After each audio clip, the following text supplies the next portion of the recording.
جو زلزلہ ہے وہ قائم ہو جائے گا۔ جب یہ انسیڈنٹ ہو گیا اس واقعے کے بعد، آپ صلی اللہ علیہ وآلہ وسلم پہلے، اس واقعے سے پہلے آپ صلی اللہ علیہ وآلہ وسلم تھوڑا سا ٹیک لگا کے کھانا کھاتے تھے، جیسے ہم لوگ چیئر پہ ریسٹ کرتے ہیں تو آپ صلی اللہ علیہ وآلہ وسلم تھوڑا سا ٹیک لگا کے، کوئی تکیہ ہوگا یا کوئی ایسی چیز ہوگی جس پہ ریکلائن کر کے کھانا کھاتے تھے۔ لیکن اس واقعے کے بعد جب حضرت اسرافیل علیہ السلام آئے اور انہوں نے کویسچن پوچھا، اور آپ صلی اللہ علیہ وآلہ وسلم نے کہا کہ میں اللہ کا ایک عاجز عبد، ایک عاجز غلام اور اللہ کا ایک ہمبل سلیو بن کے زندگی گزارنا چاہوں گا، تو یہ بات سننے کے بعد آپ صلی اللہ علیہ وآلہ وسلم، یہ بات کہنے کے بعد آپ صلی اللہ علیہ وآلہ وسلم ہمیشہ کھانا کھاتے ہوئے بالکل اپ رائٹ، بالکل سیدھا بیٹھتے تھے، ان کی کمر بالکل 90 ڈگری کے اینگل پہ اسٹریٹ ہوتی تھی۔ تو ایک دفعہ صحابہ اکرام رضی اللہ تعالیٰ عنہم اجمعین نے آپ صلی اللہ علیہ وآلہ وسلم سے پوچھا کہ اب آپ ایسے کھانا کیوں کھاتے ہیں؟ تو آپ صلی اللہ علیہ وآلہ وسلم نے فرمایا کہ یہ ایک نبی کی شان کے لیے زیادہ بہتر ہے جس نے یہ چوز کیا ہو کہ وہ اللہ کا ایک عاجز غلام ہے، ایک اللہ کا عاجز بندہ ہے، یعنی کہ عاجزی، انکساری، اور جس میں ہمبلنس ہو، اللہ تعالیٰ کی خشوع اور اللہ کی محبت کے ساتھ جو اپنی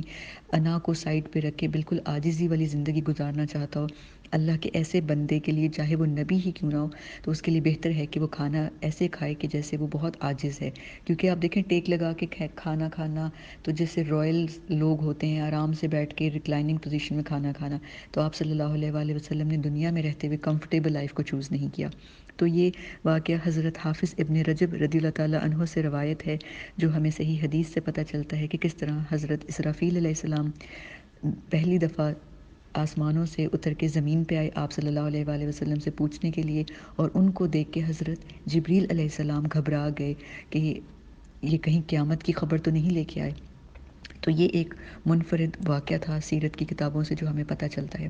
اور اب جو آنے والے واقعات ہیں اور جو آنے والی نریشنز ہیں وہ آپ لوگوں نے پہلے سنی ہوں گی، اور بہت ہی ایموشنل ہیں، بہت ہی ہیوی قسم کی باتیں ہیں، کیونکہ یہ باتیں ہیں آپ صلی اللہ علیہ وآلہ وسلم کے وصال سے ریلیٹڈ۔ وصال سے مطلب ہے ملاقات، تو ہم اسے نبی صلی اللہ علیہ وسلم کی وفات نہیں کہتے، محبت اور عقیدت میں وصال کہتے ہیں، کیونکہ ان کی وصال یا ان کی ملاقات ہونے جا رہی تھی اللہ تعالیٰ سے، ان کی روح نے آسمانوں کا سفر کرنا تھا، تو اس لیے ہم اسے وصال نبی صلی اللہ علیہ وآلہ وسلم کہتے ہیں۔ اور اللہ تعالیٰ نے جو ان خاص موقع پہ جو واقعات پیش آئے یا جو الفاظ آپ صلی اللہ علیہ وآلہ وسلم نے کہے، کچھ ان کی ہم ریویژن کریں گے۔ آپ صلی اللہ علیہ وآلہ وسلم کی زندگی کا، یعنی کہ ہجرت کے بعد سے یہ 10واں سال ہے، یعنی کہ مدینہ میں شفٹ ہوئے ہوئے، مدینہ میں ہجرت کیے ہوئے آپ صلی اللہ علیہ وآلہ وسلم کو 10 سال ہو چکے ہیں، اور اب آپ صلی اللہ علیہ وآلہ وسلم پر قرآن پاک کی جو وحی تھی وہ 23 ایئرس کے ٹائم میں 13 سال مکہ کی زندگی میں اور 10 سال مدینہ کی زندگی میں کمپلیٹ ہو چکے ہیں۔ تو وہی کمپلیٹ ہو چکی ہے، قرآن پاک مکمل ہو چکا ہے، اور اب آپ صلی اللہ علیہ وآلہ وسلم کی زندگی کے جو آخری ایام ہیں اس میں آپ صلی اللہ علیہ وآلہ وسلم ایک دن مسجد میں ایک اسپیچ دیتے ہیں، یعنی کہ جیسے خطبہ ہوتا ہے یا جو ایک تقریر یا ایک اسپیچ ہوتی ہے، آپ صلی اللہ علیہ وآلہ وسلم اپنے صحابہ کرام رضی اللہ تعالیٰ عنہم اجمعین کے سامنے ایک بات کرتے ہیں۔ آپ صلی اللہ علیہ وآلہ وسلم فرماتے ہیں کہ اللہ نے اپنے ایک بندے کو چوائس دی کہ وہ اس دنیا کو چوز کرے، اور کچھ نریشنز میں آتا ہے کہ اس دنیا کی بجائے انہوں نے کہا کہ اس دنیا میں امورٹیلٹی کو چوز کرے۔ امورٹیلٹی یعنی کہ جب تک اللہ چاہے تب تک میں زندہ رہنا چاہوں گا یا رہنا چاہوں گا، اس طرح سے۔ تو اللہ تعالیٰ نے چوائس دی ہے اس سلیو کو، اپنے بندے کو، کہ وہ اس دنیا میں رہ کے زیادہ زندگی گزارنا چاہے یا اپنے رب سے ملاقات کرنا چاہے۔ تو اللہ کے اس بندے نے چوز کیا کہ وہ اپنے رب سے مل لے، اپنے رب سے ملاقات کو اس نے چوز کیا۔ تو صحابہ اکرام کو نبی صلی اللہ علیہ وآلہ وسلم کی یہ بات اس طرح سے کلک نہیں کی، سمجھ نہیں آئی، وہ سمجھے آپ صلی اللہ علیہ وآلہ وسلم کسی شخص کی کوئی مثال دے رہے ہیں۔ لیکن آپ صلی اللہ علیہ وآلہ وسلم نے جب یہ بات مکمل کی تو حضرت ابو بکر رضی اللہ تعالیٰ عنہ بہت زیادہ رونے لگے، اور کچھ نریشنز میں آتے ہیں کہ حضرت ابو بکر اتنا روئے کہ ان کو دیکھ کے صحابہ اکرام رونے لگ گئے کہ حضرت ابو بکر رو رہے ہیں، کیونکہ وہ جانتے تھے کہ حضرت ابو بکر سینسٹیو ہارٹ والے ہیں، اور کوئی بھی ایسی بات ہوتی تھی تو وہ بہت زیادہ اپسیٹ ہو جاتے تھے، روتے تھے۔ تو اس کے بعد کچھ عرصے بعد صحابہ اکرام رضی اللہ تعالیٰ عنہم اجمعین نے ریئلائز کیا کہ یہ بات آپ صلی اللہ علیہ وآلہ وسلم نے خود اپنے بارے میں کہی تھی کہ اللہ تعالیٰ کے ایک بندے کو اللہ نے چوائس دی کہ وہ یا تو اس دنیا کو چوز کرے یا اپنے رب سے ملاقات کو، یعنی کہ ڈیتھ کے ٹائم کو چوز کرے۔ ڈیتھ کے مطلب یعنی کہ ڈیتھ کو ایکسیپٹ کرے کہ اللہ سے ملاقات کا وقت آ گیا ہے، تو اللہ کے بندے نے یعنی کہ نبی صلی اللہ علیہ وآلہ وسلم نے اللہ سے ملاقات کو چوز کیا۔ تو یہ سن کے حضرت ابو بکر جو تھے ان کو ریئلائز ہو گیا کہ آپ صلی اللہ علیہ وآلہ وسلم کا مشن تو کمپلیٹ ہو چکا ہے، اب ان کی واپسی کی کے سفر کی ہمیں ایک طرح سے نیوز آپ صلی اللہ علیہ وآلہ وسلم بتا رہے ہیں۔ تو یہ جو روایت ہے ہمیں حضرت ابو سعید الخدری سے ملتی ہے جو صحیح بخاری کے اندر موجود ہے، اور یہ ایسی بات تھی کہ آپ صلی اللہ علیہ وآلہ وسلم نے جب یہ اسپیچ دی اس کے کچھ عرصے کے بعد آپ صلی اللہ علیہ وآلہ وسلم کی طبیعت لگاتار خراب ہوتی گئی، صحت گرتی گئی، ویکنس بڑھتی گئی، اس کے علاوہ بخار ایسا تھا کہ وہ چڑھتا تھا اترتا تھا، لیکن زیادہ تر وقت اینڈ کے ٹائم میں وہ زیادہ ہی رہتا تھا آپ صلی اللہ علیہ وآلہ وسلم کا جو بخار تھا۔ تو اب جو آگے کی واقعات اور روایات ہیں وہ حضرت عائشہ رضی اللہ تعالی عنہ سے مروی ہیں۔ حضرت عائشہ ان کی راوی ہیں، اور وہ کہتی ہیں کہ آپ صلی اللہ علیہ وآلہ وسلم کا جب بخار ایک دن بہت زیادہ تھا اور نقاہت فیل ہو رہی تھی، تو اس موقع پہ انہوں نے حضرت عائشہ کو کہا کہ فاطمہ کو میرے پاس بلائیں، یعنی آپ صلی اللہ علیہ وآلہ وسلم کی جو بیٹی تھیں حضرت فاطمہ، ان کو اپنے پاس بلایا۔ تو حضرت فاطمہ کو جب اپنے پاس بلایا تو حضرت فاطمہ بھی بہت زیادہ اداس تھیں، کیونکہ وہ اپنے والد کو دیکھ رہی تھی کہ وہ بہت زیادہ کمزور ہیں۔ تو حضرت فاطمہ کو اپنے پاس بلانے کے بعد آپ صلی اللہ علیہ وآلہ وسلم نے ان کے کان میں کچھ سرگوشی کی، جس کو سن کے حضرت فاطمہ بہت روئیں، اور ان کو روتا دیکھ کے پھر تھوڑی دیر بعد آپ صلی اللہ علیہ وآلہ وسلم نے ان کے کان میں ایک ایسی بات کہی جس سے وہ بہت زیادہ کھلکھلا کے ہنسیں۔ تو حضرت فاطمہ بالکل ان کی ایک ہی بیٹی رہ گئی تھیں، باقی اولاد کی تو آپ صلی اللہ علیہ وآلہ وسلم کی زندگی میں ڈیتھ ہو گئی تھی، 2 بیٹوں کی، 3 بیٹوں کی اور 3 بیٹیوں کی۔ تو جب حضرت فاطمہ کی یہ سچویشن حضرت عائشہ نے دیکھی تو حضرت عائشہ نے ان سے پوچھا کہ کیا کہا ہے نبی صلی اللہ علیہ وآلہ وسلم نے تمہیں؟ تو حضرت فاطمہ نہیں بتا رہی تھی، پھر حضرت عائشہ کے بہت زیادہ اصرار پہ حضرت فاطمہ نے بتایا کہ پہلی مرتبہ ابو نے یعنی کہ حضرت محمد صلی اللہ علیہ وآلہ وسلم نے، ابتی کہتے تھے عربک میں محبت سے، مائی ڈارلنگ فادر، میرے پیارے ابا جان، تو کہا کہ آپ صلی اللہ علیہ وآلہ وسلم نے مجھے کہا کہ جبریل ہر سال ایک دفعہ قرآن پاک میرے ساتھ ریویو کرتے ہیں، دہرائی کرتے ہیں قرآن پاک کی ہر رمضان، لیکن اس سال یعنی کہ جو ابھی گزشتہ سال گزر چکا تھا اس میں یعنی کہ جو رمضان ابھی گزرا تھا اس میں رمضان میں جبریل نے قرآن کو میرے ساتھ 2 دفعہ دہرایا، تو جو میری ویکنس ہے اس سے مجھے اندازہ ہو رہا ہے کہ میں اب یہ سال نہیں دیکھ سکوں گا، یعنی کہ میں زیادہ وقت یہ سکنس جو ہے مجھے چھوڑے گی نہیں، میں زیادہ دیر جی نہیں پاؤں گا۔ تو جب یہ بات کی آپ صلی اللہ علیہ وآلہ وسلم نے، تو اس میں یعنی کہ ایک طرف سے تو انہوں نے یہ بھی بتایا کہ حضرت جبریل علیہ السلام نے قرآن پاک کی دہرائی کروائی، یعنی کہ تمکن الوحی کہتے ہیں، یعنی کہ سولیڈیفائی کیا کہ پکی طرح سے اچھی طرح سے آپ صلی اللہ علیہ وآلہ وسلم کو وحی اور قرآن پاک جو حفظ تھا وہ ریوائز ہو جائے، اور آپ صلی اللہ علیہ وآلہ وسلم نے صحابہ اکرام سے اس کی پروف ریڈنگ سن لیں، اس کو دیکھ لیں کہ منتقل ہو گیا ہے قرآن پاک آگے۔ اور اس کے علاوہ حضرت جبریل علیہ السلام کی مینشن کے بعد آپ صلی اللہ علیہ وآلہ وسلم نے اپنی النس کے بارے میں کہا کہ یہ بڑھتی جا رہی ہے، مجھے نہیں لگتا کہ یہ مجھے اب چھوڑے گی۔ یہ سن کے حضرت فاطمہ بہت روئیں، تو پھر آپ صلی اللہ علیہ وآلہ وسلم نے انہیں کہا کہ تم مجھ سے ملنے والوں میں پہلی ہوگی، یعنی کہ اپنی بیٹی کو یہ بات بتائی کہ مطلب میں جا رہا ہوں اور میرے بعد تم سب سے پہلے گھر والوں میں ملو گی، یعنی کہ اگر ہم امیجن کریں حضرت فاطمہ جو ہیں وہ اپنی لیٹ 20s میں ہیں اور ان کے والد ان کو بتا رہے ہیں کہ تمہاری ڈیتھ قریب ہے، اور ہم دیکھتے ہیں کہ آپ صلی اللہ علیہ وآلہ وسلم کے وصال کے کچھ ماہ کے بعد ہی حضرت فاطمہ کا بھی بہت ینگ ایج میں ان کی بھی ڈیتھ ہو جاتی ہے، اور آپ صلی اللہ علیہ وآلہ وسلم نے جو انہیں کہا تھا وہ بات بھی آپ صلی اللہ علیہ وآلہ وسلم کی سچ ثابت ہوتی ہے کہ پہلے ملنے والوں میں آپ صلی اللہ علیہ وآلہ وسلم سے حضرت فاطمہ رضی اللہ تعالی عنہا تھی۔ تو اس واقعے سے کچھ عرصے پہلے آپ صلی اللہ علیہ وآلہ وسلم جب بہت کمزور تھے اور مسجد تک جانے کی ہمت نہیں تھی، تو ایک دن انہوں نے اپنی جو حجرہ تھا جس میں آپ صلی اللہ علیہ وآلہ وسلم حضرت عائشہ کے حجرے میں رہتے تھے، تو اس کا کرٹن ریموو کیا اور دیکھا کہ مسجد نبوی کی طرف دیکھا، وہاں پہ صحابہ اکرام جو ہیں وہ روز بنا رہے تھے، صفیں بنا رہے تھے، نماز پڑھنے کی تیاری کر رہے تھے۔ تو حضرت انس ابن مالک رضی اللہ تعالیٰ عنہ سے یہ بات روایت ہے کہ انہوں نے کہا کہ آپ صلی اللہ علیہ وآلہ وسلم نے جب کرٹن ہٹایا اور ایسے مسکرائے کہ جیسے قرآن پاک جو ہے مصحف کی جیسے پر جو اوراق ہیں، جو ورک، جو پیجز ہیں ورک، جس طرح وہ منور ہوتے ہیں، تو آپ صلی اللہ علیہ وآلہ وسلم کا چہرہ اتنا منور تھا اور وہ اس طرح سے ہمیں دیکھ کے مسکرا رہے تھے جیسے بہت زیادہ خوش ہوں، اور آپ صلی اللہ علیہ وسلم اس لیے خوش تھے کیونکہ انہوں نے 100 کی تعداد میں مسلمانوں کو دیکھا کہ وہ صف باندھے نماز کی تیاری کر رہے ہیں۔ تو حضرت انس بن مالک کہتے ہیں کہ آپ صلی اللہ علیہ وآلہ وسلم کے روشن اور اسمائلنگ فیس کو دیکھ کے ہم لوگ بہت ایکسائٹیڈ ہوئے، اور ہم آپ صلی اللہ علیہ وآلہ وسلم سے ملنا چاہتے تھے، آگے بڑھنے کے لیے آ رہے تھے، لیکن آپ صلی اللہ علیہ وآلہ وسلم نے ہاتھ کے اشارے سے روک دیا کہ آپ لوگ اپنی نماز کو پڑھیں یا جاری رکھیں۔ تو اس طرح سے پھر انہوں نے آپ صلی اللہ علیہ وآلہ وسلم نے اپنا جو کرٹن تھا وہ آگے کر دیا، اور اس کے بعد حضرت عائشہ رضی اللہ تعالیٰ عنہا فرماتی ہیں کہ آپ صلی اللہ علیہ وآلہ وسلم کی طبیعت اس کے بعد ناساز ہوتی گئی۔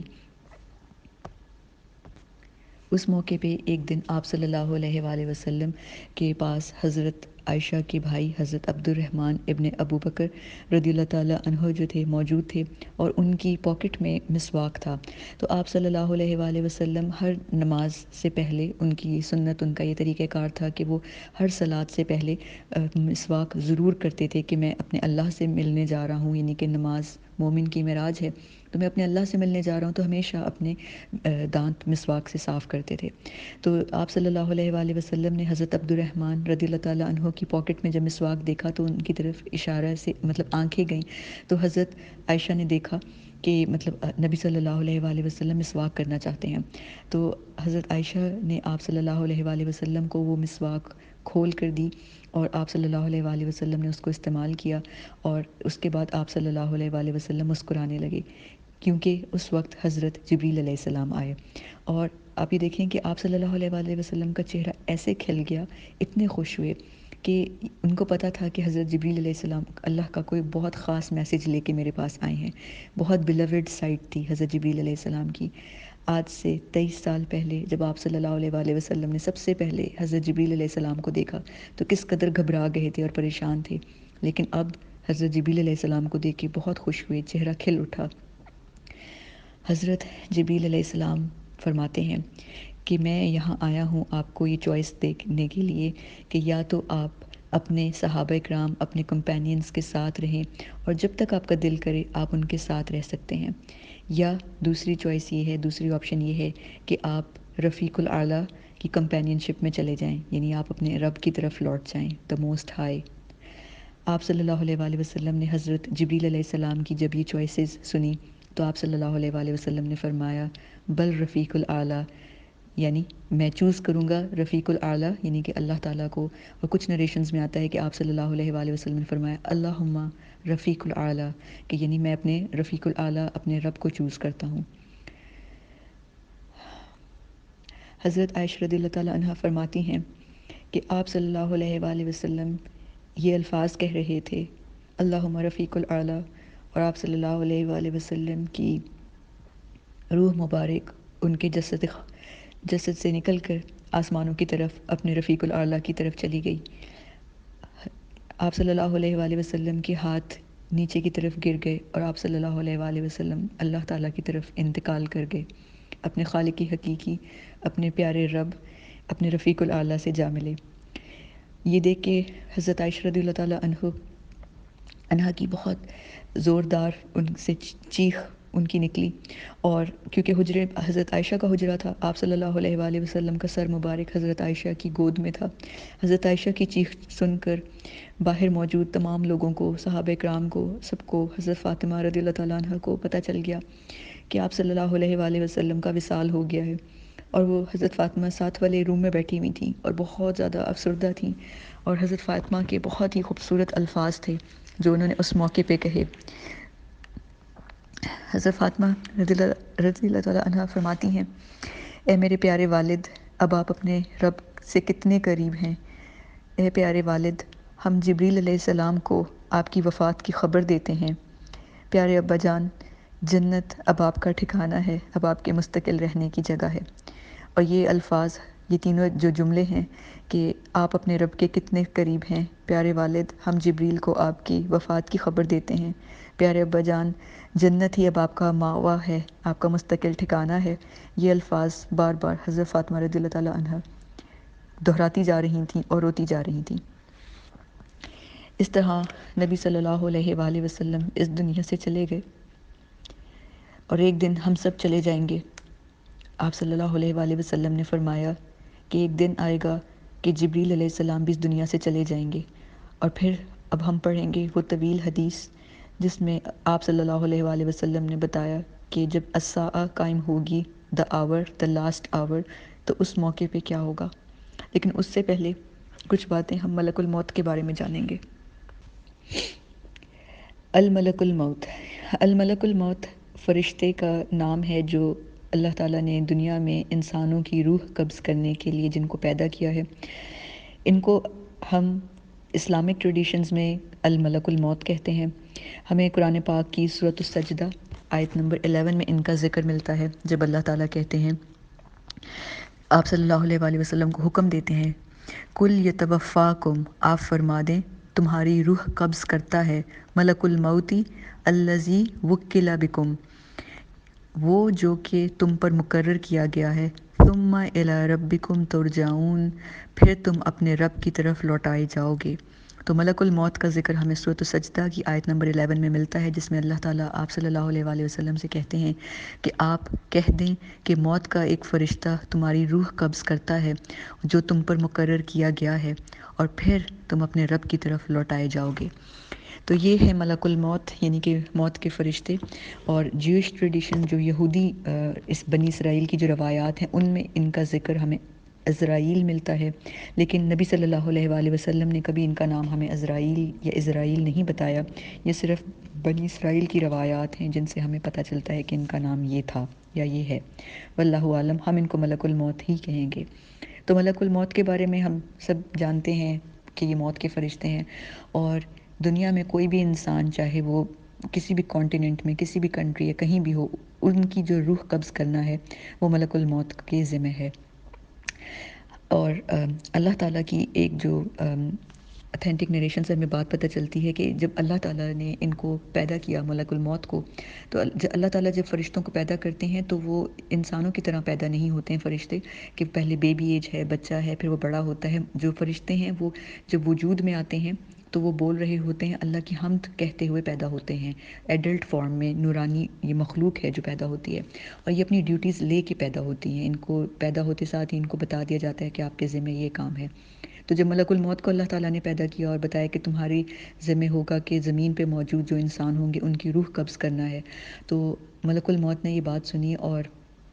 انہوں نے کہا کہ اللہ تعالیٰ، لوگ، دنیا کے لوگ تو مجھ سے نفرت کریں گے، میرے ذکر کو پسند نہیں کریں گے، میں جب بھی بات کروں گا تو وہ افسردہ ہو جائیں گے۔ تو اللہ تعالیٰ نے ملک الموت سے کہا کہ تمہیں صرف اپنی ڈیوٹی یا اپنا جو فرض ہے وہ نبھانا ہے، جو تمہیں اسائن کیا گیا ہے، یہ میرے اوپر ہے۔ یعنی اللہ تعالیٰ نے کہا کہ یہ اللہ تعالیٰ پر ہے کہ وہ ایسے حالات پیدا کریں گے کہ انسان، یعنی کہ جو لواحقین ہیں، جو پیچھے رہ جانے والے ہیں، وہ ملک الموت کو یاد نہیں کریں گے۔ یعنی آپ ہی دیکھیں، اس کی اسکالرز یہ اس جو نریشن ہے اس کی یہ بات ایکسپلین کرتے ہیں کہ جب کسی کی ڈیتھ ہوتی ہے تو ہم یہ نہیں کہتے کہ ملک الموت نے اس کا ایکسیڈنٹ کروایا یا ملک الموت نے اس کو کینسر کروایا، بلکہ لوگ پوچھتے ہیں کہ ڈیتھ کیسے ہوئی، سڈن ہارٹ اٹیک،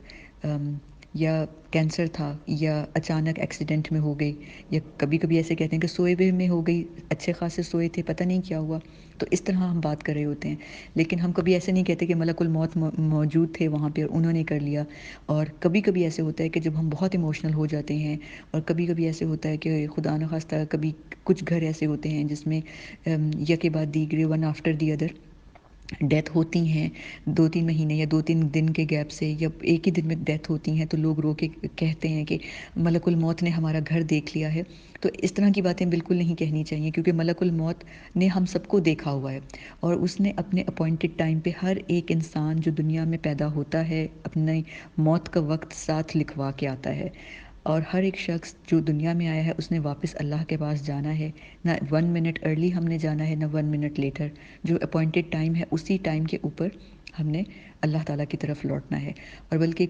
ایک ہمارے مائنڈ میں یا جو باتیں سنتے ہیں، پوسٹس آتی ہیں، اس میں ہم لوگ یہ بھی سوچتے ہیں کہ سنتے ہیں کہ کہا جاتا ہے کہ ملک الموت آپ صلی اللہ علیہ وآلہ وسلم کے پاس آئے تھے، اور آپ صلی اللہ علیہ وآلہ وسلم کو یہ چوائس دی تھی کہ وہ زندہ رہنا چاہتے ہیں یا ابھی موت کو چوز کریں گے تو ایکچولی وہ ملک الموت نہیں تھے، وہ حضرت جبریل علیہ السلام تھے جو اس وقت موجود تھے، اور وہ روایت ہمیں حضرت عائشہ رضی اللہ تعالیٰ عنہا سے ملتی ہے۔ تو ملک الموت کسی کو بھی چوائس نہیں دیتے، کسی کو بھی وہ آپشن نہیں دیتے ہیں۔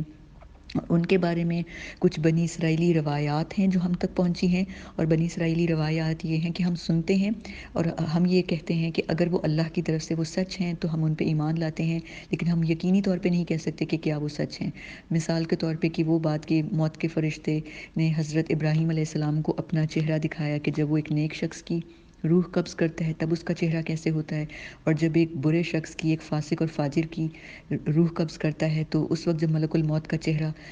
حضرت ابراہیم علیہ السلام نے دیکھا تو وہ اس کی دہشت سے بے ہوش ہو گئے حضرت ابراہیم علیہ السلام۔ تو یہ باتیں بنی اسرائیلی روایات سے ہیں، یا حضرت سلیمان علیہ السلام کے پاس ملک الموت آئے تھے اور ان کے درمیان جو گفتگو ہے وہ سب ہمیں بنی اسرائیلی روایات سے پتہ چلتی ہیں، لیکن ہمیں ان کا جو نریشنز کا ذکر ہے وہ ہمیں حدیث سے نہیں ملتا، صحیح احادیث کے اندر ان کا ہمیں ذکر نہیں ملتا۔ تو ملک الموت کے ذمہ اللہ تعالیٰ نے تمام انسان جو اللہ تعالیٰ نے پیدا کیے ان کی جو روح قبض کرنا ہے اس کا ہے۔ اور کئی دفعہ اسکالرز اور سے یہ سوال پوچھا جاتا ہے، بہت لوگ کنفیوزڈ ہوتے ہیں کہ یہ کیسے ہو سکتا ہے کہ ایک وقت میں ایک شخص امریکہ میں موجود ہے اور ایک شخص کسی اور کنٹری میں موجود ہے تو اس کی ڈیتھ ہو جائے۔